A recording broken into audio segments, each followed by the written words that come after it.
اللہ الرحمن الرحیم۔ کیا تم لوگوں کو اس پہ شرم محسوس نہیں ہوتی کہ جس سواری پہ تم سوار ہو یا جو لباس تم نے زیب تن کر رکھا ہے وہ تم سے زیادہ اللہ کا ذکر کر رہے ہیں؟ وہ تکبیر و تحلیل اور تسبیح سے ذرا نہیں تھکتے، مسلسل ان میں مصروف رہتے ہیں۔ مصائب و علام تو سردی اور گرمی کی مانند ہیں۔ جب انسان سمجھ لے کہ یہ ناگزیر ہے تو وہ ان پر غصے میں نہ آئے۔ دوسروں کو حقیر مت جانو، شاید وہ خدا کے ہاں تم سے زیادہ بہتر، افضل اور مقرب ہو۔ بیمار کو کھانا، پانی اور دعا سے محروم رکھا جائے تو کیا وہ مر نہیں جاتا؟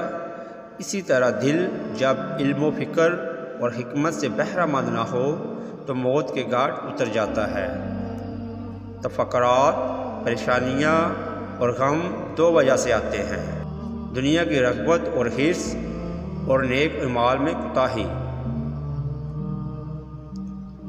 تم کسی ایک کو بھی نہیں دیکھو گے جو مال کی خواہش یا بدعت کی طرف مائل ہو، مگر تم اسے پریشان، دل کا مردہ اور سچ بولنے سے منع کرنے والا پاؤ گے۔ پرسکون اور مطمئن زندگی آخرت کی زندگی ہے۔ جہاں تک دنیا کی زندگی کا تعلق ہے، چاہے کتنی ہی اچھی کیوں نہ ہو، اس کا مقدر فنا ہے۔ یعقوب بن بختان رحمۃ اللہ علیہ کہتے ہیں کہ میری 7 بیٹیاں تھیں۔ جب میرے ہاں بیٹی پیدا ہوتی اور میں امام احمد بن حنبل کے پاس جاتا تو وہ فرماتے، ابو یعقوب، انبیاء کرام بھی بیٹیوں کے باپ تھے۔ ان کی یہ بات سنتے ہی میری پریشانی اور فکر مندی کافور ہو جاتی۔ ہر وہ شخص ظالم ہے جو کتاب و سنت کی کسی خبر، امر یا عمل کی مخالفت کرے۔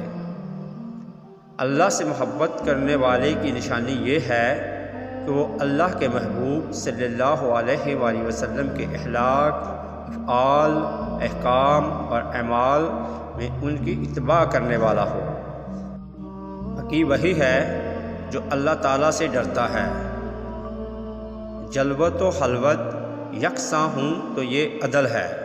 خلوت جلوت سے بہتر ہو تو فضیلت، اور جلوت خلوت سے اچھی ہو تو ظلم۔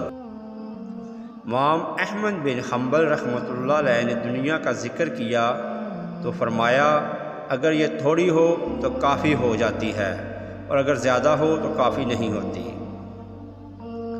اللہ سبحانہ و تعالیٰ لوگوں کو ان کے گناہوں پر جن چیزوں سے سزا دیتا ہے، ان میں سے یہ بھی ہے کہ گنہگاروں سے ہدایت اور نفع بخش علم چھین لیا جاتا ہے۔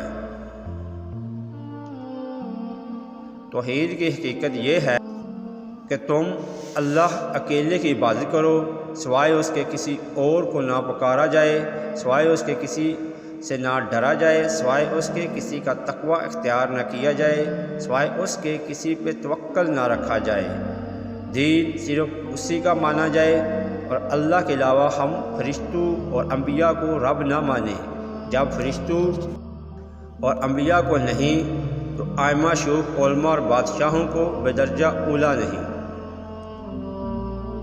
امام احنف بن قیس رحمۃ اللہ علیہ سے پوچھا گیا، کمال آدمیت کیا ہے؟ کہا، راز کو چھپانا اور شر سے دور رہنا۔ ہر ہم نشین جس سے تمہیں کوئی فائدہ نہ ہو اس سے بچو۔ گناہ دل کے لیے زہر قاتل ہیں، اگر اسے فنا کے گھاٹ نہ بھی اتاریں تو اسے کمزور تو لازماً کرتے ہیں، اور جب دل کمزور ہو جائے تو وہ امراض کا مقابلہ کرنے کے قابل نہیں رہتا۔ نعمتوں کے چھین جانے کے 2 ہی سبب ہیں: خوف خدا کو چھوڑ دینا اور لوگوں سے بدسلوکی کرنا۔ اگر سونا گنہگار کے گناہوں کو ترک کرنے کا سبب بنے تو سونا اس کے لیے مستحب ہے، کیونکہ نیند اسے گناہوں سے بچاتی ہے۔ آدمی ایمان کی حلاوت چکھ نہیں پاتا جب تک کہ اس پر ہر طرف سے آزمائشیں نہ ٹوٹ پڑیں۔ اگر امام ابو حنیفہ رحمۃ اللہ علیہ کا علم ایک پلڑے میں رکھا جائے اور ان کے زمانے کے تمام لوگوں کا علم دوسرے پلڑے میں، تو امام رحمۃ اللہ علیہ کا پلڑا ہی باری ہوگا۔ امام ابو حنیفہ رحمۃ اللہ علیہ خدا سے بہت زیادہ ڈرتے تھے اور اس سے بہت بچتے تھے کہ کسی حرام چیز کو حلال ٹھہرا لیں۔ امام اعظم کی سخاوت کا عالم یہ تھا کہ جتنا اپنے اہل و عیال پہ خرچ کرتے اتنا ہی مال راہ خدا میں صدقہ کرتے۔ ام المومنین ام سلمہ رضی اللہ تعالی عنہ فرماتی ہیں، میں نے جنوں کو حسین رضی اللہ تعالی عنہ پر روتے ہوئے سنا۔ اگر میرا ایک دن بے وقوف کے دن کی مانند گزرے اور رات جاہل کی شب کی طرح بسر ہو تو اس علم کا کیا فائدہ جسے میں نے لکھ رکھا ہے۔